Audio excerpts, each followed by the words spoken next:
So good morning students. बच्चे आप आज न्यू चैप्टर स्टार्ट करन जा रहे हैं thermodynamics. This is basically your second last chapter. इस तो बाद अपने को एक यूनिट बच जाऊगा सिर्फ ऑर्गेनिक का, ठीक है। वो आप स्लो एंड स्टडी करांगे बिकॉज काफ़ी इंपॉर्टेंट टॉपिक है ਜਿਹੜਾ ਕਿ ਆਪਾਂ ਨੂੰ ਟੋਟਲੀ +2 ਚ ਕੰਮ ਆਣਾ ਹੈ, ਠੀਕ ਹੈ। ਕਿ ਬਿਲਕੁਲ ਨੈਗਲੀਜੀਬਲ ਆਰਗੈਨਿਕ ਹੁੰਦੀ ਹੈ +1 ਚ, ਬਟ +2 ਦੇ ਵਿੱਚ ਉਹ ਐਜ਼ ਇਟ ਇਜ਼ ਕੰਮ ਆਉਂਦੀ ਹੈ, ਠੀਕ ਹੈ ਨਾ। ਬਟ ਚਲੋ ਉਸ ਤੋਂ ਪਹਿਲਾਂ ਆਪਾਂ ਆਪਣਾ last chapter before that complete ਕਰਦੇ ਹਾਂ ਫਿਜ਼ੀਕਲ ਦਾ। So the chapter is called thermodynamics. ਤਾਂ ਬੱਚੇ ਥਰਮੋਡਾਇਨਮਿਕਸ ਦਾ ਕੈਮਿਸਟਰੀ ਦੇ ਵਿੱਚ ਬਹੁਤ ਮਾਈਨਰ ਜਿਹਾ ਪਾਰਟ ਆਏਗਾ ਕਿਉਂਕਿ mainly this belongs to physics. ਤੇ ਆਈ ਹੋਪ ਕਿ ਹੁਣ ਤੱਕ ਤੁਸੀਂ ਫਿਜ਼ਿਕਸ ਦੇ ਵਿੱਚ ਸਭ ਨੇ ਥਰਮੋਡਾਇਨਮਿਕਸ ਕਵਰ ਕਰ ਲਿਆ ਹੋਣਾ। ਤਾਂ ਜਿਹੜੀਆਂ ਚੀਜ਼ਾਂ ਕੈਮਿਸਟਰੀ ਪੁਆਇੰਟ ਆਫ ਵਿਊ ਨਾਲ ਇੰਪੋਰਟੈਂਟ ਹੈ ਉਹ ਆਪਾਂ ਇੱਥੇ ਡਿਟੇਲ 'ਚ ਡਿਸਕਸ ਕਰਾਂਗੇ, ਬਾਕੀਆਂ ਨੂੰ ਆਪਾਂ ਜਸਟ ਗੋ ਥਰੂ ਹੋਵਾਂਗੇ, ਠੀਕ ਹੈ ਨਾ। ਸੋ ਪਹਿਲਾਂ ਕੁਝ ਬੇਸਿਕ ਟਰਮਸ ਅੱਜ ਆਪਾਂ ਰਿਵਾਈਜ਼ ਕਰਦੇ ਹਾਂ। ਸੋ ਦੇਖੋ ਬੱਚੇ, ਫਰਸਟ ਟਰਮ ਜਿਸ ਦੀ ਆਪਾਂ ਨੇ ਗੱਲ ਕਰਨੀ ਹੈ ਦੈਟ ਇਜ਼ ਸਿਸਟਮ, ਠੀਕ ਹੈ। ਸਿਸਟਮ ਕੀ ਹੁੰਦਾ ਬੱਚੇ? ਕੋਈ ਵੀ ਪਾਰਟ ਆਫ ਦ ਯੂਨੀਵਰਸ, ਕੋਈ ਵੀ ਏਰੀਆ, ਕੋਈ ਵੀ ਮਤਲਬ ਜਿਸ ਨੂੰ ਆਪਾਂ ਆਬਜ਼ਰਵ ਕਰ ਰਹੇ ਹਾਂ ਇੱਕ ਤਰ੍ਹਾਂ ਦਾ, ਹੈ ਨਾ। ਲਾਈਕ ਸਪੋਜ਼ ਅਗਰ ਤੁਸੀਂ ਕਿਸੇ ਬੀਕਰ 'ਚ ਵਾਟਰ ਬੋਇਲ ਕਰ ਰਹੇ ਹੋ ਤਾਂ ਉਹ ਬੀਕਰ ਤੁਹਾਡਾ ਸਿਸਟਮ ਹੈ, ਠੀਕ ਹੈ। ਹੁਣ ਮੈਂ ਤੁਹਾਡੀ ਕਲਾਸ ਲੈ ਰਿਹਾ ਤਾਂ ਦੇਖੋ ਜੋ ਇਹ ਤੁਹਾਡੀ ਕਲਾਸ ਹੈ ਉਹ ਕਿਸ ਤੇ ਡਿਪੈਂਡ ਕਰ ਰਹੀ ਹੈ ਨਾ, ਮੇਰੇ ਉੱਪਰ। ਆਪਾਂ ਇਸ ਨੂੰ ਵਿਦ ਐਨ ਐਪਰੇਟਸ ਰਿਕਾਰਡ ਕਰ ਰਹੇ ਹਾਂ, ਆਪਾਂ ਮਤਲਬ ਨਾਲ ਨਾਲ ਲਿਖ ਰਹੇ ਹਾਂ ਇਸ। ਅਗਰ ਮੈਂ ਬੋਰਡ ਤੇ ਪੜ੍ਹਾ ਰਿਹਾ ਹੁੰਦਾ ਤਾਂ ਬੋਰਡ ਲਗਾ ਲਓ, ਇਹ ਸ਼ੀਟ ਆਫ ਪੇਪਰ ਹੈ ਤਾਂ ਇਹ ਸ਼ੀਟ ਆਫ ਪੇਪਰ, ਮਤਲਬ ਜਿਸ ਦੇ ਉੱਪਰ ਹੁਣ ਆਪਣੀ ਕਲਾਸ ਡਿਪੈਂਡ ਕਰਦੀ ਹੈ, ਠੀਕ ਹੈ ਨਾ। ਸੋ ਦੈਟ ਇਜ਼ ਯੋਰ ਸਿਸਟਮ। ਅਗਰ ਸਪੋਜ਼ ਮੇਰੀ ਤਬੀਅਤ ਦੇ ਵਿੱਚ ਜਾਂ ਐਪਰੇਟਸ ਦੇ ਵਿੱਚ ਕੋਈ ਵੀ ਪ੍ਰੋਬਲਮ ਆਉਂਦੀ ਹੈ ਤਾਂ class will not be possible. So ਜਿਹੜੀ ਚੀਜ਼ ਆਪਾਂ ਆਬਜ਼ਰਵ ਕਰ ਰਹੇ ਹਾਂ ਉਸ ਨੂੰ ਆਪਾਂ ਕਹਿੰਦੇ ਹਾਂ ਸਿਸਟਮ, ਠੀਕ ਹੈ। ਨਾਓ second definition is surroundings.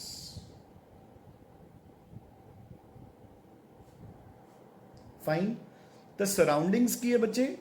System ਨੂੰ ਛੱਡ ਕੇ ਬਾਕੀ ਜੋ ਕੁਝ ਵੀ ਹੈ, ਠੀਕ ਹੈ। ਮਤਲਬ ਅਗਰ ਐਨੀ ਚੀਜ਼ ਆਪਣੀ ਸਿਸਟਮ ਹੈ ਤਾਂ ਆ ਇੱਕ ਹਾਈਪੋਥੈਟੀਕਲ ਬਾਉਂਡਰੀ ਹੋਗੀ, ਹੈ ਨਾ। ਮਤਲਬ ਹਾਈਪੋਥੈਟੀਕਲ ਬਾਉਂਡਰੀ ਦਾ ਮਤਲਬ ਕੀ ਹੁੰਦਾ? ਹਾਈਪੋਥੈਟੀਕਲ ਕਹਿ ਲਓ ਜਾਂ ਮਤਲਬ ਰੀਅਲ ਬਾਉਂਡਰੀਜ਼ ਕਹਿ ਲਓ। ਇਹਦਾ ਮਤਲਬ ਕੀ ਦੇਖੋ ਕਿ ਸਿਸਟਮ ਨੂੰ ਛੱਡ ਕੇ ਬਾਕੀ ਸਾਰੀਆਂ ਚੀਜ਼ਾਂ ਸਰਾਊਂਡਿੰਗਸ ਹੈ। ਤੇ ਸਰਾਊਂਡਿੰਗਸ ਕੀ ਹੁੰਦੀਆਂ ਨੇ? ਜਿਨ੍ਹਾਂ ਦਾ ਡਾਇਰੈਕਟਲੀ ਜਾਂ ਇਨਡਾਇਰੈਕਟਲੀ ਸਿਸਟਮ ਦੇ ਉੱਪਰ ਕੋਈ ਨਾ ਕੋਈ ਅਸਰ ਹੁੰਦਾ ਹੈ ਨਾ। ਹੁਣ ਫੋਰ ਐਗਜ਼ਾਮਪਲ ਜਿਵੇਂ ਆਪਾਂ ਨੇ ਇਹੀ ਗੱਲ ਡਿਸਕਸ ਕੀਤੀ ਹੈ ਕਿ ਲਾਈਕ ਮੈਂ ਹੁਣ ਇੱਥੇ ਤੁਹਾਡੀ ਕਲਾਸ ਲੈ ਰਿਹਾ ਤਾਂ ਮੇਰੇ ਆਲੇ ਦੁਆਲੇ ਸਾਰੀਆਂ ਸਰਾਊਂਡਿੰਗਸ ਹੈ, ਤਾਂ ਉਹ ਸਰਾਊਂਡਿੰਗਸ ਦਾ ਮੇਰੇ ਉੱਪਰ ਅਸਰ ਹੈਗਾ। ਕਿੱਦਾਂ ਅਸਰ ਹੈ ਦੇਖੋ, ਅਗਰ ਸਪੋਜ਼ ਇਸ ਟਾਈਮ ਰੂਮ ਦੀ ਲਾਈਟ ਆਫ ਹੋ ਜੇ ਤਾਂ ਵੀ ਕਲਾਸ ਪੋਸੀਬਲ ਨਹੀਂ ਹੋਏਗੀ। ਅਗਰ ਸਪੋਜ਼ ਰੂਮ ਦੇ ਵਿੱਚ ਬਹੁਤ ਜ਼ਿਆਦਾ ਸਰਦੀ ਜਾਂ ਬਹੁਤ ਜ਼ਿਆਦਾ ਗਰਮੀ ਹੈ ਤੇ ਉਸ ਦਾ ਇਲਾਜ ਕਰਨ ਲਈ ਆਪਣੇ ਕੋਲ ਕੋਈ ਚੀਜ਼ ਨਹੀਂ ਹੈ ਤਾਂ ਵੀ ਕਲਾਸ ਹੋ ਸਕਦਾ ਪੋਸੀਬਲ ਨਾ ਹੋਵੇ। You getting a point? But yes, ਆਪਾਂ ਇੱਕ ਬਾਉਂਡਰੀ ਕਲੀਅਰ ਕਰ ਸਕਦੇ ਹਾਂ। ਹੁਣ ਸਪੋਜ਼ ਅਗਰ ਤੁਸੀਂ ਕਹੋ ਕਿ ਸਰ ਬਾਹਰ ਬਹੁਤ ਜ਼ਿਆਦਾ ਗਰਮੀ ਹੈ ਜਾਂ ਸਰਦੀ ਹੈ ਤਾਂ ਆਪਾਂ ਇਹ ਨਹੀਂ ਕਹਿ ਸਕਦੇ ਕਿ ਕਲਾਸ ਇਜ਼ ਨਾਟ ਪੋਸੀਬਲ, ਕਿਉਂਕਿ ਇੰਸਟੀਚਿਊਟ ਦੇ ਅੰਦਰ ਮੈਂ ਆਪਣੇ ਹਿਸਾਬ ਨਾਲ ਐਟਮੋਸਫੇਅਰ ਸੈੱਟ ਕਰ ਸਕਦਾ। ਅਗਰ ਸਰਦੀ ਹੈ ਤਾਂ ਹੀਟਰ ਔਨ ਕਰ ਸਕਦਾ ਔਰ ਅਗਰ ਗਰਮੀ ਹੈ ਤਾਂ ਮੈਂ ਏਸੀ ਔਨ ਕਰ ਸਕਦਾ, ਜਿਹਦੇ ਨਾਲ ਆਪਣਾ ਸਿਸਟਮ ਦਾ ਜਿਹੜਾ ਟੈਂਪਰੇਚਰ ਹੈ, ਜੋ ਕੰਡੀਸ਼ਨਸ ਨੇ ਉਹ ਇੰਨੀਆਂ ਕੁ ਸੈੱਟ ਹੋ ਸਕਣ ਕਿ ਆਪਣਾ ਸਿਸਟਮ ਚੱਲਦਾ ਰਹੇ। You getting a point? ਤਾਂ ਥਰਡ ਟਰਮ ਇਜ਼ ਬਾਉਂਡਰੀ। ਤਾਂ ਬੱਚੇ what do you mean by a boundary? Boundary is ਕਿ ਇੱਕ ਜੋ ਸਿਸਟਮ ਹੈ ਉਹ ਸਰਾਊਂਡਿੰਗਸ ਤੋਂ ਸੈਪਰੇਟਡ ਹੁੰਦਾ ਹੈ ਬਾਏ ਰੀਅਲ ਜਾਂ ਇਮੈਜਿਨਰੀ ਬਾਉਂਡਰੀਜ਼, ਠੀਕ ਹੈ ਨਾ। You getting a point? ਤਾਂ ਹੁਣ ਜਿਵੇਂ ਸਪੋਜ਼ ਆਪਾਂ ਕੋਈ ਕੈਮੀਕਲ ਰਿਐਕਸ਼ਨ ਕਰ ਰਹੇ ਹਾਂ ਇਸ ਬੀਕਰ ਦੇ ਵਿੱਚ, ਤਾਂ ਜਿਹੜਾ ਇਹ ਬੀਕਰ ਹੈ ਤੇ ਉਹਦੇ ਅੰਦਰ ਜੋ ਕੁਝ ਵੀ ਹੈ ਦੈਟ ਇਜ਼ ਯੋਰ ਸਿਸਟਮ। ਤੇ ਜਿਹੜਾ ਇਹ ਬੀਕਰ ਖੁਦ ਹੈ ਜੋ ਕਿ ਉਸਨੂੰ ਬਾਹਰ 에ਅਰ ਤੋਂ ਜਾਂ ਕਿਸੇ ਵੀ ਚੀਜ਼ ਤੋਂ ਸੈਪਰੇਟ ਕਰ ਰਿਹਾ that is your boundary. And system ਦੇ ਆਲੇ ਦੁਆਲੇ ਜੋ ਕੁਝ ਵੀ ਹੈਗਾ that is all your surroundings. Clear? Done? Now so system ਹੁਣ ਆਪਣੇ ਕੋਲ there are mainly 3 types of systems। ਇੱਕ ਜਿਸ ਨੂੰ ਆਪਾਂ ਕਹਿੰਦੇ ਆ ਓਪਨ ਸਿਸਟਮ, ਇੱਕ ਜਿਸ ਨੂੰ ਆਪਾਂ ਕਹਿੰਦੇ ਆ ਬੱਚੇ ਕਲੋਜ਼ਡ ਸਿਸਟਮ, ਐਂਡ ਇੱਕ ਜਿਹੜਾ ਹੁੰਦਾ ਬੱਚੇ ਆਈਸੋਲੇਟਿਡ ਸਿਸਟਮ, ਹੈ ਨਾ। ਹੁਣ ਅਗਰ ਤਾਂ ਆਪਾਂ ਇਸ ਨੂੰ ਇੱਕ ਸਿੰਪਲ ਵੇ 'ਚ ਬੋਲਣਾ ਹੋਵੇ, ਤੁਸੀਂ ਫਿਜ਼ਿਕਸ 'ਚ ਪੜ੍ਹਿਆ ਵੀ ਹੋਣਾ ਹੈ, ਇੱਕ ਓਪਨ ਸਿਸਟਮ ਕੀ ਹੁੰਦਾ ਹੈ, ਜਿਹਦੇ ਵਿੱਚ mass and energy both can come and go. ਮਤਲਬ ਹੁਣ ਦੇਖੋ, ਤੁਸੀਂ ਅਗਰ ਇੱਕ ਬੀਕਰ ਦੇ ਵਿੱਚ, ਇੱਕ ਓਪਨ ਬੀਕਰ ਦੇ ਵਿੱਚ ਵਾਟਰ ਨੂੰ ਹੀਟ ਕਰ ਰਹੇ ਹੋ, ਤਾਂ ਵਾਟਰ ਬੋਇਲ ਆਫ ਜਾਂ ਇਵੈਪੋਰੇਟ ਹੋ ਕੇ ਬੱਚੇ ਗਾਇਬ ਵੀ ਹੋ ਸਕਦਾ ਹੈ, ਤਾਂ ਮਾਸ ਵੀ ਐਕਸਚੇਂਜ ਹੋ ਗਿਆ। ਤੁਸੀਂ ਬਾਹਰੋਂ ਕੁਝ ਐਡ ਵੀ ਕਰ ਸਕਦੇ ਹੋ ਵਾਟਰ ਹੋਰ, ਠੀਕ ਹੈ। ਐਂਡ ਮੋਰ ਓਵਰ ਉਹ ਹੀਟ ਵੀ ਲੂਜ਼ ਕਰ ਰਿਹਾ ਹੈ, ਠੀਕ ਹੈ ਨਾ, ਬਾਹਰ, ਬੋਥ ਥਰੂ ਦਾ ਬਾਉਂਡਰੀ। ਦੇਖੋ ਇੱਥੋਂ ਦੀ ਵੀ ਹੀਟ ਬਾਹਰ ਜਾਊਗੀ, ਐਂਡ ਜਦੋਂ ਵਾਟਰ ਇਵੈਪੋਰੇਟ ਹੋਊਗਾ ਤਾਂ ਉਹਦੇ ਥਰੂ ਵੀ ਬਾਹਰ ਜਾਊਗੀ। ਸੋ that is an open system ਕਿ ਜੋ ਮਾਸ ਵੀ ਐਕਸਚੇਂਜ ਕਰ ਰਿਹਾ, ਮਤਲਬ ਮੈਟਰ ਵੀ ਐਕਸਚੇਂਜ ਕਰ ਰਿਹਾ ਹੈ, ਤੇ ਨਾਲ ਨਾਲ ਬੱਚੇ ਉਹ ਬਾਉਂਡਰੀਜ਼ ਵੀ એનર્ਜੀ ਵੀ ਐਕਸਚੇਂਜ ਕਰ ਰਿਹਾ ਇਨ ਦ ਫਾਰਮ ਆਫ ਹੀਟ, ਹੈ ਨਾ। ਕਲੋਜ਼ਡ ਸਿਸਟਮ ਕੀ ਹੋਏਗਾ, ਜਿੱਦਾਂ ਤੁਸੀਂ ਉਸੇ ਬੀਕਰ ਨੂੰ ਲਿਡ ਕਰ ਦੋ, ਹੈ ਨਾ, ਉੱਪਰੋਂ ਮਤਲਬ ਕਵਰ ਕਰ ਦੋ, ਤਾਂ ਨੈਚੁਰਲ ਹੈ ਕਿ ਮਾਸ ਤਾਂ ਹੁਣ ਐਕਸਚੇਂਜ ਹੋਣਾ ਬੰਦ ਹੋ ਜਾਏਗਾ। ਦੇਖੋ ਉੱਪਰੋਂ ਤੁਸੀਂ ਕਵਰ ਕਰਤਾ,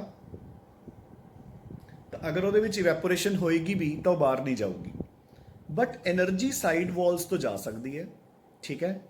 ਸੋ that is known as a closed system ਕਿ ਜੋ ਮੈਟਰ ਤਾਂ ਐਕਸਚੇਂਜ ਕਰ ਸਕਦਾ ਹੈ but not the energy. Fine, clear, I hope, ਠੀਕ ਹੈ।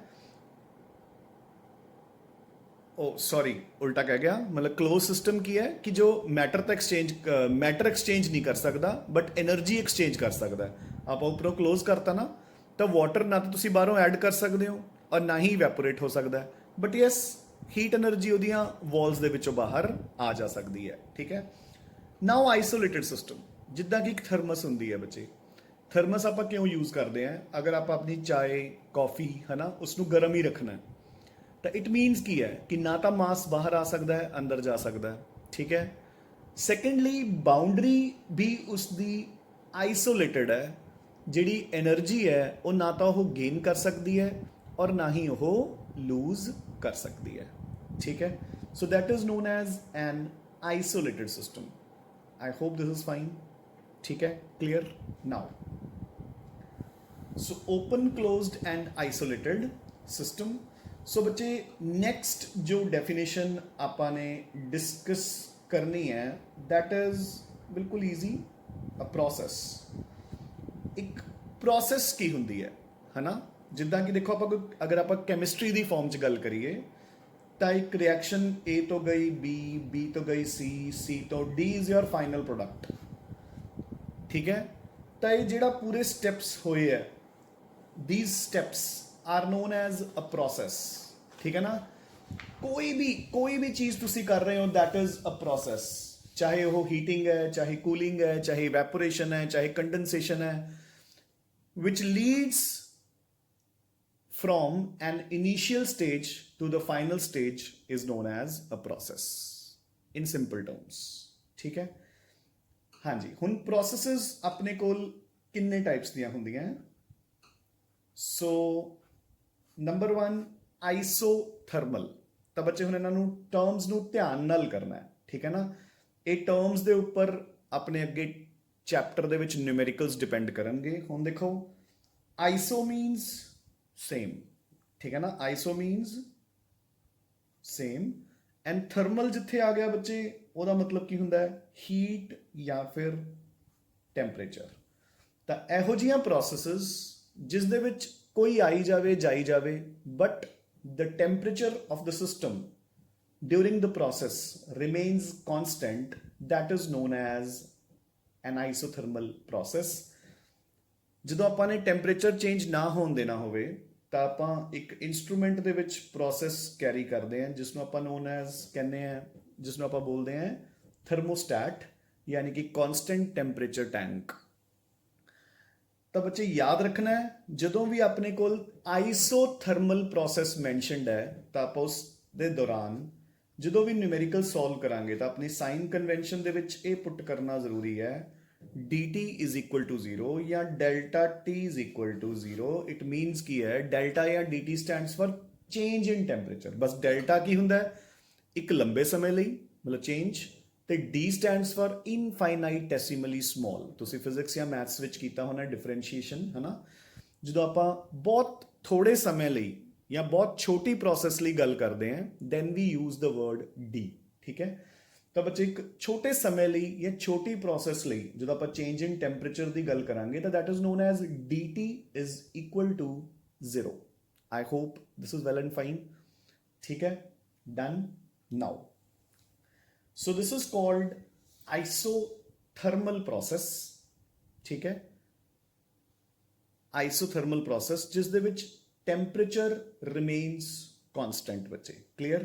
ਐਂਡ ਡਿਊਰਿੰਗ ਦਿਸ ਪ੍ਰੋਸੈਸ ਆਪਾਂ dt ਲੈ ਕੇ ਚੱਲਦੇ ਹਾਂ 0। ਮੈਂ ਅਗੇਨ ਰਿਪੀਟ ਕਰ ਰਿਹਾ ਬੱਚੇ, ਜਦੋਂ ਨਿਊਮੈਰੀਕਲਸ ਆਣਗੇ ਨਾ ਉੱਥੇ ਬਸ ਐਂ ਦਿੱਤਾ ਹੁੰਦਾ ਡਿਊਰਿੰਗ ਦ ਫੋਲੋਇੰਗ ਆਈਸੋਥਰਮਲ ਪ੍ਰੋਸੈਸ। ਤਾਂ ਜਦੋਂ ਹੀ ਆਪਾਂ ਨੇ ਆਈਸੋਥਰਮਲ ਵਰਡ ਦੇਖ ਲਿਆ ਤਾਂ it means your temperature will remain constant. Clear?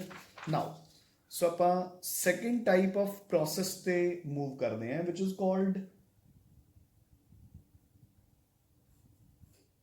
ਐਡੀਆਬੈਟਿਕ process. ਠੀਕ ਹੈ, ਐਡੀਆਬੈਟਿਕ ਪ੍ਰੋਸੈਸ। ਹੁਣ ਐਡੀਆਬੈਟਿਕ ਪ੍ਰੋਸੈਸ ਦੇ ਵਿੱਚ ਕੀ ਹੈ ਕਿ ਆ ਸਪੋਜ਼ ਤੁਹਾਡਾ ਸਿਸਟਮ ਹੈ ਅੰਡਰ ਆਬਜ਼ਰਵੇਸ਼ਨ। ਠੀਕ ਹੈ, ਤਾਂ ਜਿਹੜੀ ਹੀਟ ਹੈ ਨਾ ਹੀ ਉਹ ਜਾ ਸਕਦੀ ਹੈ ਔਰ ਨਾ ਹੀ ਉਹ ਆ ਸਕਦੀ ਹੈ। ਜਿੰਨੀ ਹੀਟ એનર્ਜੀ ਸਿਸਟਮ ਕੋਲ ਪਹਿਲਾਂ ਸੀ ਬੱਚੇ ਉਨੀ ਹੀ ਬਾਅਦ ਵਿੱਚ ਰਹੇਗੀ, ਯਾਨੀ ਕਿ Q will remain 0। ਠੀਕ ਹੈ, ਆਪਾਂ ਮਤਲਬ ਕੈਪੀਟਲ Q ਨਾਲ ਵੀ ਹੀਟ ਨੂੰ ਰਿਪਰੈਜ਼ੈਂਟ ਕਰਦੇ ਹਾਂ, ਸਮਾਲ q ਨਾਲ ਵੀ ਰਿਪਰੈਜ਼ੈਂਟ ਕਰਦੇ ਹਾਂ। ਤੁਹਾਨੂੰ ਜਿਵੇਂ ਠੀਕ ਲੱਗੇ ਹੈ ਨਾ, ਜਾਂ ਜਿੱਦਾਂ ਤੁਸੀਂ ਫਿਜ਼ਿਕਸ ਦੇ ਵਿੱਚ ਕੀਤਾ ਤੁਸੀਂ ਉੱਦਾਂ ਹੀ ਸਾਈਨ ਕਨਵੈਨਸ਼ਨਸ ਲੈ ਸਕਦੇ ਹੋ। ਬਟ ਯੈਸ ਕਿ ਡਿਊਰਿੰਗ ਇੰਨਾ ਯਾਦ ਰੱਖਣਾ ਹੈ ਕਿ ਜਿੱਦਾਂ ਆਈਸੋਥਰਮਲ ਵਾਲੇ ਟੈਂਪਰੇਚਰ ਰਿਮੇਨਸ ਕੌਨਸਟੈਂਟ, ਤਾਂ ਐਡੀਆਬੈਟਿਕ ਵਾਲੇ heat will neither enter nor lose the system. ਠੀਕ ਹੈ ਨਾ, ਹੀਟ ਓਨੀ ਹੀ ਰਹੇਗੀ। ਤੇ ਧਿਆਨ ਰੱਖਣਾ ਆਪਾਂ એનર્ਜੀ ਦੀ ਗੱਲ ਨਹੀਂ ਕਰ ਰਹੇ, એનર્ਜੀ ਹੋਰ ਬਹੁਤ ਵੇਸਟ ਹੁੰਦੀ ਹੈ। ਠੀਕ ਹੈ, but heat will remain constant. So during an adiabatic process Q is equal to 0। ਠੀਕ ਹੈ, ਨੈਕਸਟ ਇਜ਼ ਆਈਸੋਕੋਰਿਕ ਪ੍ਰੋਸੈਸ। ਤਾਂ ਬੱਚੇ ਕੋਰ ਵਰਡ ਆਪਾਂ ਯੂਜ਼ ਕਰਦੇ ਹਾਂ ਵੋਲਿਊਮ ਲਈ। ਠੀਕ ਹੈ, ਸੋ ਆਈਸੋਕੋਰਿਕ ਪ੍ਰੋਸੈਸ ਦੇ ਵਿੱਚ ਕੀ ਹੋਏਗਾ, the volume will remain the same, ਯਾਨੀ ਕਿ change in volume will be equal to 0। You getting a point? Change in volume will be equal to 0। ਠੀਕ ਹੈ ਨਾ। ਦੇਖੋ ਹੁਣ ਧਿਆਨ ਨਾਲ ਸੁਣੋ, ਜਿਵੇਂ ਹੁਣ ਮੈਂ ਤੁਹਾਨੂੰ ਕੀ ਕਿਹਾ ਸੀਗਾ ਪਹਿਲਾਂ ਇਕੁਇਲਿਬਰੀਅਮ ਵਾਲੇ ਆਪਾਂ ਕਹਿੰਦੇ ਸੀ ਨਾ ਕਿ ਜੋ ਪ੍ਰੈਸ਼ਰ ਆਫ ਦ ਸਿਸਟਮ ਹੁੰਦਾ ਹੈ that is directly proportional to the number of moles, ਹੈ ਨਾ। ਜਿੱਦਾਂ ਕਿ ਹੁਣ ਆਪਾਂ ਨੇ ਕੀਤਾ ਸੀ ਇੱਕ reaction N2 plus 3H2 gives you 2 ammonia, ਇਹ ਵੀ ਗੈਸ, ਇਹ ਵੀ ਗੈਸ, ਇਹ ਵੀ ਗੈਸ। ਇਸ ਪ੍ਰੋਸੈਸ ਦੇ ਦੌਰਾਨ ਮੈਂ ਤੁਹਾਨੂੰ ਕੀ ਕਿਹਾ ਸੀ ਕਿ ਜਿਵੇਂ ਜਿਵੇਂ ਰਿਐਕਸ਼ਨ ਫਾਰਵਰਡ ਮੂਵ ਕਰੂਗੀ ਇਹਦਾ ਪ੍ਰੈਸ਼ਰ ਜਿਹੜਾ ਹੈਗਾ ਉਹ ਡਿਕਰੀਜ਼ ਕਰਦਾ ਜਾਊਗਾ। ਕਿਉਂ ਡਿਕਰੀਜ਼ ਕਰੂਗਾ ਬੱਚੇ? ਦੇਖੋ ਪਹਿਲਾਂ 4 ਮੋਲਸ ਹੈ, ਫਿਰ 2 ਮੋਲਸ ਰਹਿੰਦੇ ਜਾ ਰਹੇ ਹੈ। ਤਾਂ ਜਿਵੇਂ ਜਿਵੇਂ ਫਾਰਵਰਡ ਜਾ ਰਹੀ ਹੈ ਰਿਐਕਸ਼ਨ ਆਪਣੇ ਕੋਲ ਮੋਲਸ ਘਟਦੇ ਜਾ ਰਹੇ ਨੇ, ਗੈਸਿਸ ਦੇ ਮੋਲਸ ਘਟਦੇ ਜਾ ਰਹੇ, ਤਾਂ ਪ੍ਰੈਸ਼ਰ ਵੀ ਘਟਦਾ ਜਾ ਰਿਹਾ ਹੈ। ਕਿਉਂ? ਦੇਖੋ ਸਪੋਜ਼ ਮੇਰੇ ਕੋਲ ਇੰਨੀ ਵੋਲਿਊਮ ਹੈ ਤਾਂ ਵੋਲਿਊਮ ਤਾਂ ਰਿਮੇਨਸ ਕੌਨਸਟੈਂਟ ਕਿਉਂਕਿ ਪ੍ਰੋਸੈਸ ਆਈਸੋਕੋਰਿਕ ਹੈ। ਆਪਾਂ ਵੋਲਿਊਮ ਦੇਖੋ ਆਪਣੇ ਕੋਲ ਕੰਡੀਸ਼ਨ ਇਹ ਹੁੰਦੀ ਹੈ ਨਾ ਕਿ PV is equal to nRT, ਕਿ ਅਗਰ ਵੋਲਿਊਮ ਰਿਮੇਨਸ ਕੌਨਸਟੈਂਟ ਤਾਂ pressure is directly proportional to the number of moles. ਤਾਂ ਨੰਬਰ ਆਫ ਮੋਲਸ ਅਗਰ ਘਟਣਗੇ ਤਾਂ ਪ੍ਰੈਸ਼ਰ ਵੀ ਘਟੂਗਾ। ਕਿਉਂ ਘਟੂਗਾ? ਕਿਉਂਕਿ ਵੋਲਿਊਮ ਸੇਮ ਹੈ but number of moles are decreasing. ਠੀਕ ਹੈ, ਤੇ ਜਦੋਂ number of moles are decreasing ਬੱਚੇ ਤਾਂ ਉਹਨਾਂ ਨੂੰ ਮੂਵ ਕਰਨ ਲਈ ਸਪੇਸ ਵੱਧਦੀ ਜਾ ਰਹੀ ਹੈ, ਯਾਨੀ ਕਿ ਉਹਨਾਂ ਦਾ ਪ੍ਰੈਸ਼ਰ ਵੀ ਘਟਦਾ ਜਾ ਰਿਹਾ ਹੈ। ਠੀਕ ਹੈ ਨਾ। ਉਲਟਾ ਅਗਰ ਇਹਦੇ ਵਿੱਚ ਹੀ ਤੁਸੀਂ ਐਦਾਂ ਦੀ ਰਿਐਕਸ਼ਨ ਕੈਰੀ ਕਰੋ N2O4 gives you 2NO2, ਇੱਧਰ 1 ਮੋਲ ਹੈ, ਇੱਧਰ 2 ਮੋਲਸ ਨੇ, ਤਾਂ ਹੁਣ ਪ੍ਰੈਸ਼ਰ ਵਧਣਾ ਚਾਹੀਦਾ। ਕਿਉਂ? ਕਿਉਂਕਿ ਦੇਖੋ ਵੋਲਿਊਮ ਸੇਮ ਹੈ ਤੇ ਮੋਲਸ ਆਪਣੇ ਕੋਲ ਡਬਲ ਹੁੰਦੇ ਜਾ ਰਹੇ ਨੇ। ਜਦੋਂ ਮੋਲਸ ਡਬਲ ਹੋਣਗੇ ਤਾਂ ਉਹਨਾਂ ਦੀਆਂ ਕੋਲੀਜਨਸ ਵਿਦ ਦ ਵਾਲਸ ਵਧਣਗੀਆਂ, ਕਿਉਂਕਿ ਆਪਣੇ ਕੋਲ ਦੇਖੋ ਨਾ ਅਗਰ ਆਪਾਂ ਉਨੀ ਹੀ ਸਪੇਸ 'ਚ ਜ਼ਿਆਦਾ ਚੀਜ਼ ਰੱਖਣ ਦੀ ਕੋਸ਼ਿਸ਼ ਕਰਾਂਗੇ ਤਾਂ ਪ੍ਰੈਸ਼ਰ ਵਧੂਗਾ ਹੀ ਨਾ ਸਾਈਡਾਂ ਤੇ। ਠੀਕ ਹੈ, ਕਿਉਂਕਿ ਉਹ ਚੀਜ਼ ਫੈਲਣ ਦੀ ਕੋਸ਼ਿਸ਼ ਕਰੂਗੀ ਕਿਉਂਕਿ ਉਹ ਗੈਸ ਹੈ। ਸੋ ਡਿਊਰਿੰਗ ਐਨ ਆਈਸੋਕੋਰਿਕ ਪ੍ਰੋਸੈਸ, ਠੀਕ ਹੈ, ਵੋਲਿਊਮ ਰਿਮੇਨਸ ਕੌਨਸਟੈਂਟ ਤੇ ਜਿਹੜਾ ਪ੍ਰੈਸ਼ਰ ਹੈ that becomes directly proportional to the number of gaseous moles. Clear? Now next process is isobaric process. ਸੋ ਇਹ ਤਾਂ ਤੁਹਾਨੂੰ ਸਮਝ ਆ ਹੀ ਗਿਆ ਹੋਊਗਾ। ਬਾਰਸ ਕਿਹਦੇ ਯੂਨਿਟ ਹੁੰਦੇ ਨੇ? ਪ੍ਰੈਸ਼ਰ ਦੇ। ਸੋ ਜਿਹਦੇ ਵਿੱਚ ਪ੍ਰੈਸ਼ਰ ਨਾਓ ਰਿਮੇਨਸ ਕਨਸਟੈਂਟ, ਯਾਨੀ ਕਿ dp is equal to 0, ਠੀਕ ਹੈ ਨਾ, ਜਿਸ ਦੇ ਵਿੱਚ ਪ੍ਰੈਸ਼ਰ ਦੇ ਵਿੱਚ ਕੋਈ ਬਦਲਾਵ ਨਹੀਂ ਆਉਂਦਾ ਬੱਚੇ। You getting a point? ਠੀਕ ਹੈ। ਤੇ ਪ੍ਰੈਸ਼ਰ ਨੂੰ ਕਨਸਟੈਂਟ ਰੱਖਣਾ ਕੋਈ ਮੁਸ਼ਕਿਲ ਗੱਲ ਨਹੀਂ ਹੈ, ਕਿਉਂਕਿ ਅਗਰ ਕਿਸੇ ਆਪਾਂ ਓਪਨ ਵੈਸਲ ਦੇ ਵਿੱਚ ਰਿਐਕਸ਼ਨ ਕੈਰੀ ਆਊਟ ਕਰ ਰਹੇ ਹਾਂ ਤਾਂ ਉਹ ਪ੍ਰੈਸ਼ਰ ਕਿੰਨਾ ਹੋਏਗਾ? ਹਮੇਸ਼ਾ ਐਟਮੋਸਫੇਰਿਕ ਪ੍ਰੈਸ਼ਰ ਜੋ ਬਾਹਰੋਂ ਲੱਗ ਰਿਹਾ ਹੈ, ਠੀਕ ਹੈ ਨਾ। ਸੋ ਡਿਊਰਿੰਗ ਐਨ ਆਈਸੋਬਾਰਿਕ ਪ੍ਰੋਸੈਸ ਜਿਹੜਾ ਪ੍ਰੈਸ਼ਰ ਹੁੰਦਾ ਹੈ that remains constant ਬੱਚੇ। clear? easy? so now we shall move on to the next type of processes ਜਿਨ੍ਹਾਂ ਨੂੰ ਆਪਾਂ ਪਹਿਲਾਂ ਮੈਂ ਤੁਹਾਨੂੰ ਇਕੁਇਲਿਬ੍ਰੀਅਮ ਦੇ ਟਾਈਮ ਵੀ ਦੱਸ ਚੁੱਕੇ ਹਾਂ। ਇੱਕ ਵਾਰੀ ਫੇਰ ਆਪਾਂ ਰਿਵਾਈਜ਼ ਕਰ ਰਹੇ ਹਾਂ। irreversible and reversible processes, ਠੀਕ ਹੈ। ਤਾਂ ਆਪਾਂ ਇਕੁਇਲਿਬ੍ਰੀਅਮ ਟਾਈਮ ਕਰ ਚੁੱਕੇ ਹਾਂ ਬੱਚੇ। ਅਗਰ ਐਦਾਂ ਦੀ ਰਿਐਕਸ਼ਨ ਹੈ ਜਿਹੜੀ ਕਿ ਕੰਪਲੀਟ ਹੋ ਜਾਏਗੀ ਡਿਨੋਟਡ ਬਾਈ ਅ ਸਿੰਗਲ ਐਰੋ, ਠੀਕ ਹੈ, that is called an irreversible process, ਠੀਕ ਹੈ, ਜਿਹਦੇ ਵਿੱਚ ਕੀ ਹੈ ਕਿ ਜਿਹੜੇ ਫਾਰਵਰਡ ਰਿਐਕਸ਼ਨ ਦੇ ਸਟੈਪਸ ਨੇ ਉਹ ਬੈਕਵਰਡ ਨਹੀਂ ਹੋ ਸਕਦੇ, ਉਹਨਾਂ ਨੂੰ ਤੁਸੀਂ ਰਿਵਰਸ ਨਹੀਂ ਕਰ ਸਕਦੇ। ਬਟ ਯੈਸ, ਅਗਰ A ਤੋਂ B ਵੀ ਪੋਸੀਬਲ ਹੋਵੇ ਔਰ B ਤੋਂ A ਵੀ ਪੋਸੀਬਲ ਹੋਵੇ, that is known as reversible reaction. ਇਹਦੇ 'ਚ ਮਤਲਬ ਕੀ ਹੈ ਕਿ ਆਪਾਂ ਹਰ ਇੱਕ ਸਟੈਪ ਨੂੰ ਰਿਵਰਸ ਕਰ ਸਕਦੇ ਹਾਂ ਬੱਚੇ, ਠੀਕ ਹੈ ਨਾ। ਯਾਨੀ ਕਿ ਇਸ ਰਿਐਕਸ਼ਨ ਨੂੰ ਕੰਪਲੀਟਲੀ ਪੂਰਾ ਹੋਣ ਤੇ ਕਿੰਨਾ ਟਾਈਮ ਲੱਗੇਗਾ? ਇਨਫਾਈਨਾਈਟ, ਕਿਉਂਕਿ ਇਹ ਕਦੇ ਵੀ ਪੂਰੀ ਨਹੀਂ ਹੋਏਗੀ ਰਿਐਕਸ਼ਨ। ਕਦੇ ਵੀ A will not get completely converted into B ਜਾਂ B completely gets converted into A, ਇਹ ਕਦੇ ਪੋਸੀਬਲ ਨਹੀਂ ਹੈ। ਇਕੁਇਲਿਬ੍ਰੀਅਮ ਆ ਜਾਏਗਾ ਜਿਸ ਤੋਂ ਬਾਅਦ ਕੋਈ ਚੇਂਜ ਇਨ ਰਿਐਕਸ਼ਨ ਪੋਸੀਬਲ ਨਹੀਂ ਹੋਊਗਾ, ਠੀਕ ਹੈ ਨਾ। So this reaction will take infinite time to complete. ਜਦਕਿ ਇਰਰਿਵਰਸਿਬਲ ਦੇ ਵਿੱਚ ਤੁਸੀਂ ਬੈਕਵਰਡ ਤਾਂ ਲੈ ਕੇ ਆ ਹੀ ਨਹੀਂ ਸਕਦੇ, so it will keep on moving in the forward direction and ultimately a stage will come when the reaction will be over ਜਾਂ nearly over. Clear? Now next is a cyclic process, ਠੀਕ ਹੈ। ਖੁਦ ਹੀ ਬੋਲ ਰਹੇ ਬੱਚੇ cycle ਕੀ ਹੁੰਦਾ ਹੈ, ਐਦਾਂ, ਠੀਕ ਹੈ। ਜਦੋਂ ਤੁਸੀਂ ਇੱਕ ਸਟੇਜ ਤੋਂ ਚੱਲ ਕੇ ਫਾਈਨਲੀ ਉਸੇ ਸਟੇਜ ਤੇ ਆ ਜਾਓ, ਲਾਈਕ ਫੋਰ ਐਗਜ਼ਾਮਪਲ ਮੇਰੇ ਕੋਲ ਇੱਕ ਰਿਐਕਟੈਂਟ ਹੈ A, ਉਹ ਆਪਾਂ ਨੂੰ ਪਹਿਲਾਂ ਦੇ ਰਿਹਾ B, B ਦੇ ਰਿਹਾ C, C ਤੋਂ ਮਿਲ ਰਿਹਾ D, D ਤੋਂ ਮਿਲ ਰਿਹਾ E, E ਦੁਬਾਰਾ ਦੇ ਰਿਹਾ ਆਪਾਂ ਨੂੰ A। ਸੋ ਆਪਾਂ ਘੁੰਮ ਫਿਰਾ ਕੇ ਉਸੇ ਫਰਸਟ ਸਟੈਪ ਤੇ ਆ ਗਏ। ਇਹਨੂੰ ਆਪਾਂ ਰਿਵਰਸਿਬਲ ਨਹੀਂ ਬੋਲ ਸਕਦੇ, ਹਨਾ। ਰਿਵਰਸਿਬਲ ਤਾਂ ਹੁੰਦਾ ਅਗਰ ਉਹ ਕਿਸੇ ਵੀ ਸਟੇਜ ਤੋਂ ਵਾਪਸ ਮੁੜ ਕੇ ਆਉਂਦਾ, ਇਹ ਵਾਪਸ ਨਹੀਂ ਮੁੜ ਰਿਹਾ, ਇਹ ਤਾਂ ਆਪਾਂ ਘੁੰਮ ਫਿਰ ਕੇ ਉੱਥੇ ਹੀ ਆ ਗਏ, ਠੀਕ ਹੈ। So this is called a cyclic process, ਜਿਸ ਦੇ ਵਿੱਚ ਜੋ ਇਨੀਸ਼ੀਅਲ ਸਟੇਜ ਹੁੰਦੀ ਹੈ ਉਹੀ ਐਂਡ ਤੇ ਆਪਣੀ ਫਾਈਨਲ ਸਟੇਜ ਬਣ ਜਾਂਦੀ ਹੈ, ਠੀਕ ਹੈ ਨਾ। ਸੋ ਸੱਚ ਪ੍ਰੋਸੈਸਸ ਆਰ ਕਾਲਡ ਸਾਈਕਲਿਕ ਬੱਚੇ। ਐਂਡ ਜੋ ਇਹ ਪਾਥ ਉਹਨਾਂ ਨੇ ਫੋਲੋ ਕੀਤਾ from initial to final position ਕਿਸੇ ਵੀ ਰਿਐਕਸ਼ਨ 'ਚ, ਚਾਹੇ ਉਹ ਸਾਈਕਲਿਕ ਹੈ, ਚਾਹੇ ਰਿਵਰਸਿਬਲ ਹੈ, ਚਾਹੇ ਇਰਰਿਵਰਸਿਬਲ ਹੈ, ਆਪਾਂ ਨੇ ਕੀਤਾ ਸੀਗਾ ਨਾ ਇਕੁਇਲਿਬ੍ਰੀਅਮ ਦੇ ਵਿੱਚ ਕਿ ਇੱਕ ਰਿਐਕਸ਼ਨ ਮੈਨੀ ਸਟੇਜਸ ਦੇ ਵਿੱਚ ਵੀ ਅਕਰ ਹੋ ਸਕਦੀ ਹੈ, ਠੀਕ ਹੈ ਨਾ। ਮਤਲਬ ਇੱਕ ਰਿਐਕਸ਼ਨ, ਮਤਲਬ a single reaction can take place in more than one steps, ਠੀਕ ਹੈ। ਤਾਂ ਜਿਹੜੇ ਅਲੱਗ-ਅਲੱਗ ਸਟੈਪਸ ਹੁੰਦੇ ਨੇ, that is called the path of the reaction. Fine, I hope clear, ਠੀਕ ਹੈ। ਉਸ ਤੋਂ ਬਾਅਦ ਦੇਖੋ ਕੁਝ ਤੁਹਾਨੂੰ ਨੋਟਸ ਦੇ ਵਿੱਚ ਡਿਫਰੈਂਸਿਸ ਮਿਲਣਗੇ ਬੱਚੇ ਬਿਟਵੀਨ ਰਿਵਰਸਿਬਲ ਐਂਡ ਇਰਰਿਵਰਸਿਬਲ ਪ੍ਰੋਸੈਸਸ। ਵੈਸੇ ਤੁਹਾਨੂੰ ਸਾਰੇ ਹੁਣ ਆਉਂਦੇ ਹੀ ਨੇ ਕਿਉਂਕਿ ਆਪਾਂ ਇਕੁਇਲਿਬ੍ਰੀਅਮ ਕਵਰ ਕਰ ਚੁੱਕੇ ਹਾਂ, ਬਟ ਫਿਰ ਵੀ ਮੇਰੇ ਨਾਲ ਇੱਕ ਵਾਰ ਤੁਸੀਂ ਰੀਡ ਆਊਟ ਕਰ ਸਕਦੇ ਹੋ। So on your notes page number 3, ਠੀਕ ਹੈ, it says a reversible process it occurs very slowly, ठीक है। जो irreversible है of course it is a fast reaction, a rapid reaction. Reversible it involves a series of equilibrium states, ठीक है ना। आपने किया ही है कि रिवर्सिबल दे विच इक्विलिब्रियम आऊगा, irreversible च कोई इक्विलिब्रियम नहीं आऊगा, इसे करके तो irreversible है। Number 3, opposing force and the driving force are nearly equal। देखो opposing मतलब जिसने उसने वापस लेके आना है ड्राइविंग फोर्स मतलब जो उसनू ड्राइव कर रही है फॉर फॉरवर्ड, ठीक है। सो दोनों forces are nearly the same, ਤਾਈਓ ਇਕੁਲਿਬ੍ਰੀਅਮ ਆ ਚੁੱਕਿਆ। ਜਦਕਿ ਇੱਥੇ ਕੀ ਹੈ, ਡਰਾਈਵਿੰਗ ਫੋਰਸ ਬਹੁਤ ਜ਼ਿਆਦਾ ਹੋਊਗੀ ਤੇ ਅਪੋਜ਼ਿੰਗ ਫੋਰਸ ਬਹੁਤ ਘੱਟ ਹੋਊਗੀ, ਠੀਕ ਹੈ।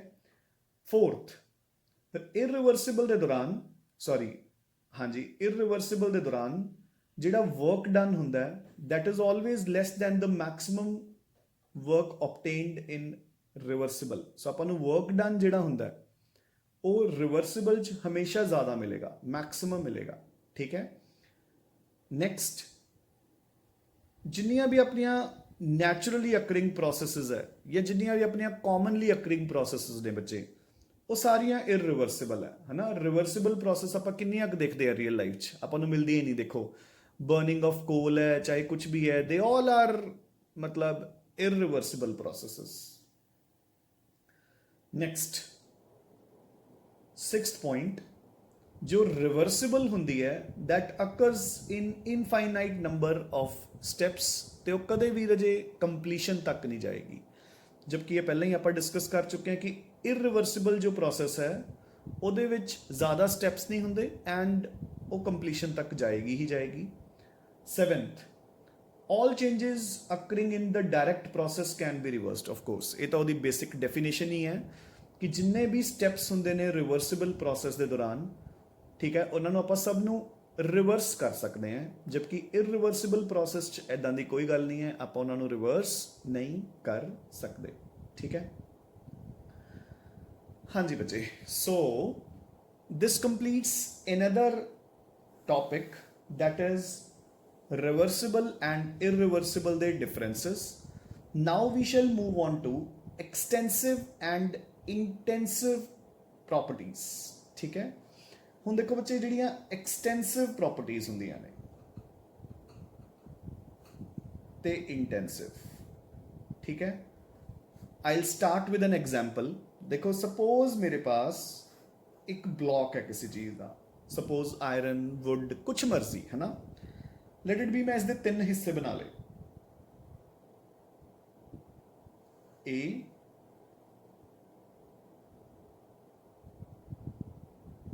बी एंड सी, ठीक है। I hope Sonu clearly visible है ए बी एंड सी। थोनू मैं पूछा कि तिन्ना विचों किस दी वॉल्यूम सब तो ज़्यादा है, of course naturally the answer will be A, B उस तो घट, सी उस तो घट। अगेन मैं सोनू पूछा कि बच्चे ਤਿੰਨਾਂ ਵਿੱਚੋਂ ਕਿਸ ਦਾ ਮਾਸ ਜ਼ਿਆਦਾ ਹੈ, ਤੁਸੀਂ ਬੋਲੋਗੇ ਕਿ sir A greater then B greater then C, ਠੀਕ ਹੈ। ਹੁਣ ਤੁਹਾਨੂੰ ਮੈਂ ਕੁਐਸਚਨ ਪੁੱਛਾਂ ਕਿ ਬੱਚੇ ਤਿੰਨਾਂ ਵਿੱਚੋਂ ਟੈਂਪਰੇਚਰ ਕਿਹਦਾ ਜ਼ਿਆਦਾ ਹੋਏਗਾ।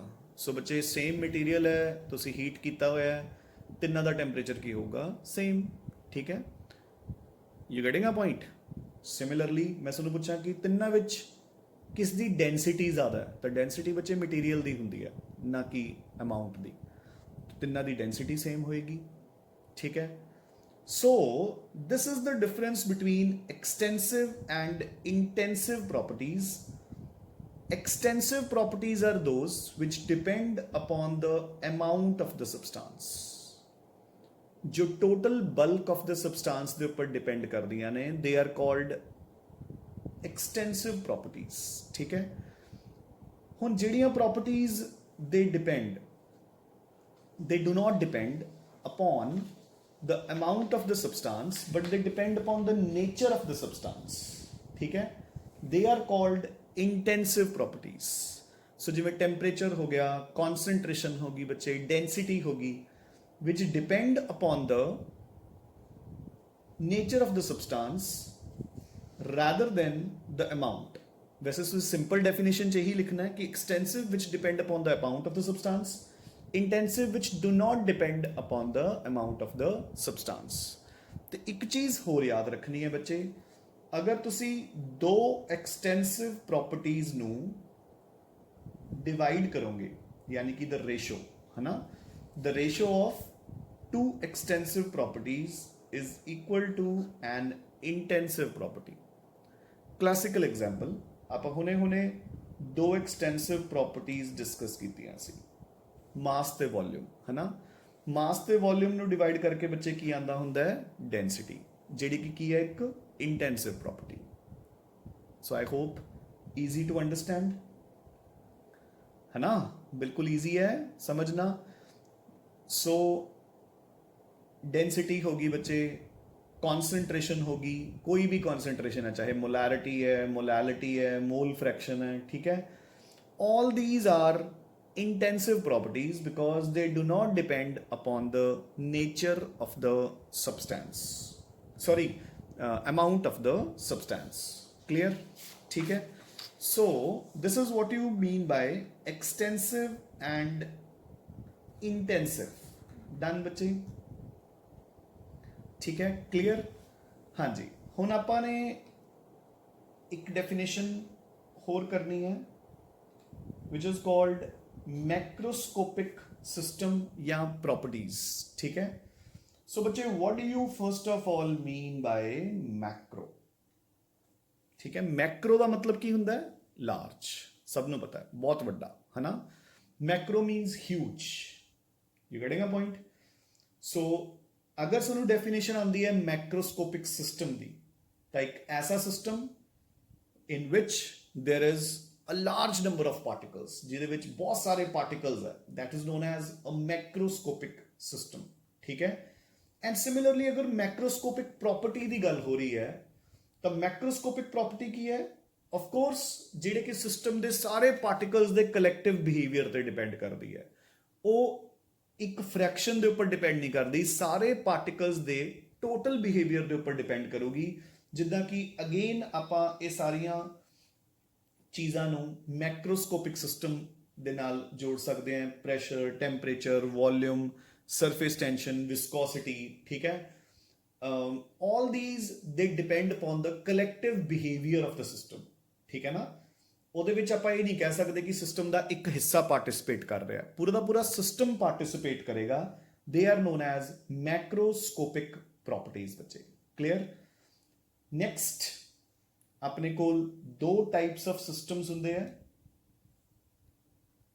Depending upon the distribution. So homogeneous systems and heterogeneous systems, ठीक है। हुण होमोजेनस सिस्टम की हुंदा बच्चे, classical example, homo means same. देखो सो मेरे को एक ग्लास ऑफ वाटर है, तुसी इस दे विच 1 या 2 चम्मच सोडियम क्लोराइड दे डिजोल्व करते, तो सोडियम क्लोराइड बिल्कुल बॉटम तो लैके टॉप तक यूनीफॉर्मली डिस्ट्रीब्यूट हो जाऊगा। तुसी ये नहीं कह सकते कि सर जेड़ा चम्मच मैं पानी का उपरों लै रहा या लै रही हाँ वो ज़्यादा सॉल्टी है, जेड़ा नीचों लै रहे हैं वो घट सॉल्टी है, नहीं, both will be of equal concentration, यानी कि the salt is uniformly distributed into the system. So these are called homogeneous systems. हुण जिहड़ी एयर आपां ब्रीद इन कर रहे हैं, तुसीं ये नहीं कह सकते कि जिहड़ी एयर इत्थे इंस्टीट्यूट दे विच मैं ब्रीद इन कर रहा है ਉਹਦੇ ਵਿੱਚ 21% ਆਕਸੀਜਨ ਤੇ 78% ਨਾਈਟ੍ਰੋਜਨ ਹੈ, ਤੇ ਜਿਹੜੀ ਤੁਹਾਡੇ ਘਰ ਹੈਗੀ ਆ ਉੱਥੇ ਜਿੱਥੇ ਤੁਸੀਂ ਬਰੀਦ ਇਨ ਕਰ ਰਹੇ ਹੋ ਉਸ 에ਅਰ ਦੇ ਵਿੱਚ ਜਿਹੜੀ ਆਕਸੀਜਨ ਹੈ ਸਰ ਉਹ 21 ਨਹੀਂ 25 ਹੈ ਤੇ ਨਾਈਟ੍ਰੋਜਨ 74 ਹੈ ਜਾਂ 70 ਹੈ, ਨਹੀਂ, nothing like that. So air is a uniform system, a homogeneous system, clear. Now heterogeneous बच्चे यही ग्लास ऑफ वाटर तुसी लो, ठीक है, इस दे विच तुसी थोड़ा जा सैंड मिला दो, ठीक है, तो आफ्टर सम टाइम जो तुसी इसनू मतलब हिलान तो बाद you will keep it for some time, तो की होएगा जिहड़ा उपरला लेयर होएगा वो बिल्कुल हल्का होएगा, ठीक है। जिमें जिमें तुसी नीचे जाई जाओगे वो डार्क हुंदा जाऊगा और नीचे तो बिल्कुल एक तरह का जिहड़ा सैंड है वो गारे वांगू जमा होया पिया होएगा, समथिंग लाइक दिस, ठीक है। तो हुण अपने कोल ये सिस्टम हेट्रोजेनस है जिहड़ा कि यूनीफॉर्मली डिस्ट्रीब्यूटेड नहीं है, ठीक है ना। हेट्रो का मतलब की हुंदा, जिवें होमो का मीन्स इज सेम, हेट्रो का मतलब इज डिफरेंट, ठीक है ना। तो this is called heterogeneous system. I hope this is well and fine, clear, done, ठीक है। नाउ ਸੋ ਹੁਣ ਆਪਾਂ ਫਾਈਨਲੀ ਇਹ ਆਪਣੀਆਂ ਜਨਰਲ ਟਰਮਸ ਸੀਗੀਆਂ. Now will come on to the state of the system.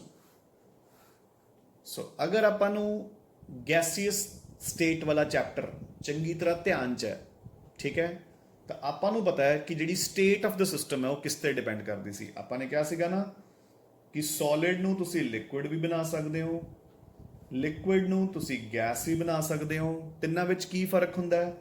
Solid the volume ਸਭ ਤੋਂ ਘੱਟ ਹੁੰਦੀ ਹੈ, ਲਿਕੁਇਡ 'ਚ ਥੋੜੀ ਜਿਹੀ ਐਕਸਪੈਂਡ ਹੋ ਜਾਂਦੀ ਹੈ, ਗੈਸਸ 'ਚ ਬਹੁਤ ਜ਼ਿਆਦਾ ਐਕਸਪੈਂਡ ਹੋ ਜਾਂਦੀ ਹੈ. ਇਹੀ ਫਰਕ ਹੈ ਬੱਚੇ, ਹੈ ਨਾ. ਤਾਂ ਮੀਨਸ ਮੈਂ ਸੋਲਿਡ ਤੋਂ ਲਿਕੁਇਡ ਕਿਵੇਂ ਜਾ ਸਕਦਾ ਹੈ? ਜਾਂ ਤਾਂ ਪ੍ਰੈਸ਼ਰ ਘਟਾ ਕੇ ਜਾਂ ਟੈਂਪਰੇਚਰ ਵਧਾ ਕੇ, ਲਿਕੁਇਡ ਤੋਂ ਗੈਸ ਪ੍ਰੈਸ਼ਰ ਘਟਾ ਕੇ ਟੈਂਪਰੇਚਰ ਵਧਾ ਕੇ, ਜਾਂ ਫਿਰ ਉਲਟਾ.